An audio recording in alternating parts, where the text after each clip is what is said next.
Welcome back, YouTubers. I am so glad that you found me. For those of you who don't know me, my name is Natalka, and you are watching Cooking with Natalka. So, welcome, and today I have another cookie recipe. I know, I just did one, and I can't help myself. I want to do another one, mostly because we had went home, and home as in like to visit my in-laws, and we used to stop at Masstown Market. We still do. And they always had these date cookies. So they're similar to a date square, only they're a cookie. And they are still an oatmeal cookie with the date filling. They taste exactly like a date square, but in cookie form. And they are so amazing. I love them, and I get them all the time. And now I can't get them anywhere. Nowhere. It's like they just stopped making them, and I don't know why, because they were always a good seller. Like, they always sold out. So I am going to be making my own today because I didn't get any when we went home, and I haven't in a long time. So I have a bag of dates, and I've got a whole bunch of rolled oats. So I'm making date cookies. So let's get to it. Let's start baking. I'll show you how to make them.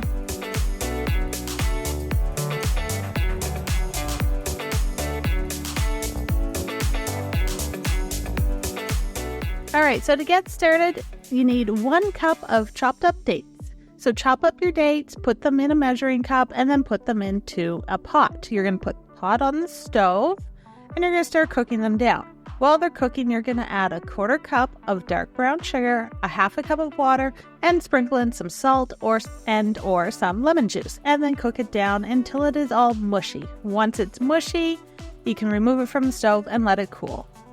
All right, so all my date filling is cooling. I'm going to get the cookie dough ready. So in my mixer bowl, I'm adding 1 cup of butter, 3/4 cups of light or dark brown sugar, a 1/4 cup of white sugar, and I'm going to mix that until it is well combined. All right, while my butter and sugar are creaming together, I'm going to get the dry ingredients ready. So in a bowl, I'm adding 2 1/4 cups of flour, a teaspoon of baking soda, a 1/2 teaspoon of salt, a 1/2 teaspoon of cinnamon, an 1/8 teaspoon of cardamom, and an 1/8 teaspoon of nutmeg. Mix that all together with a whisk. Just give it a quick mix, and then you're going to set this aside for a few minutes.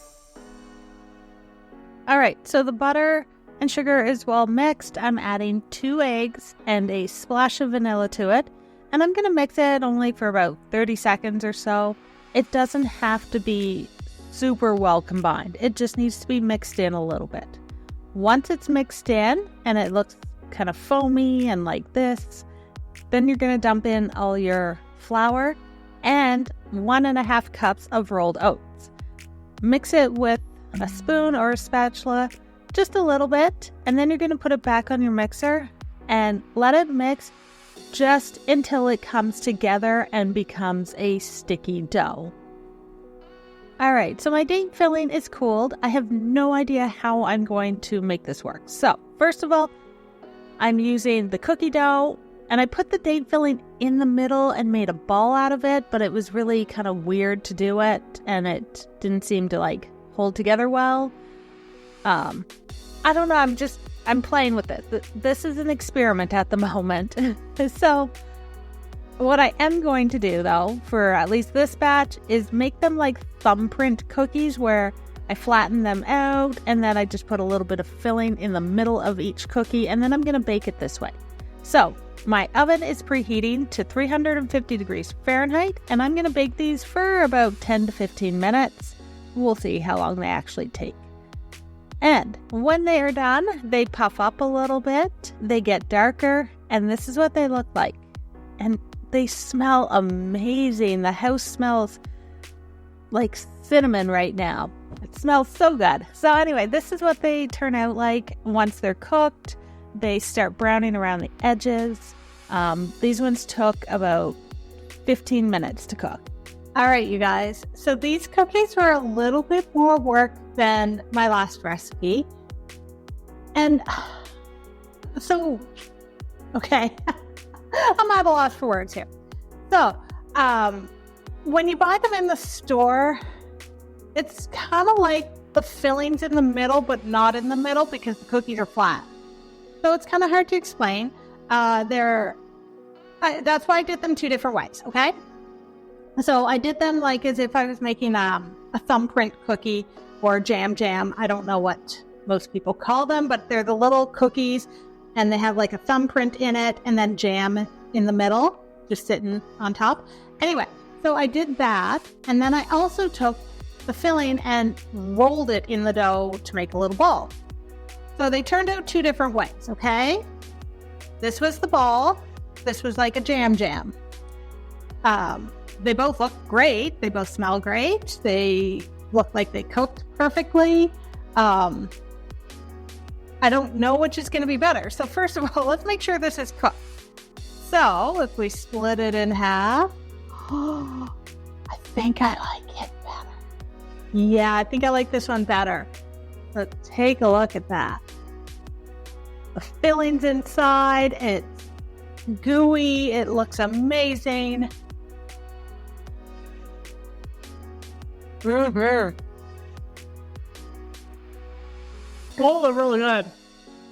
Sorry. Okay. Those are really good. Oh my gosh, those are so good. Now, I know it's going to taste the same, but I think that might be a little doughier.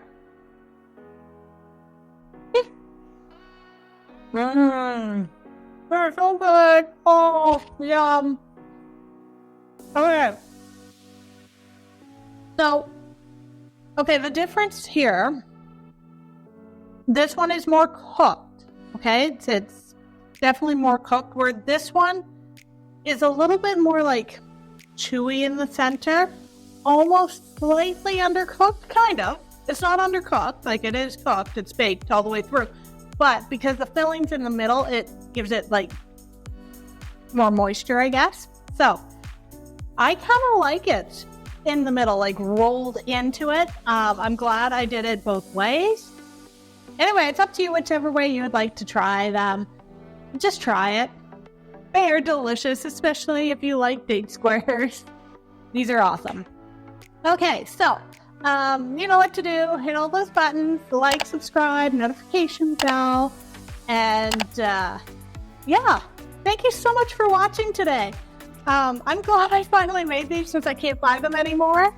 Now I know how to make them, and they turned out fantastic. And as you can see, my kitchen is still a mess because I haven't cleaned up, and my last batch of cookies is still in the oven. All right, so that's it today. See you guys all next week. Thanks for watching.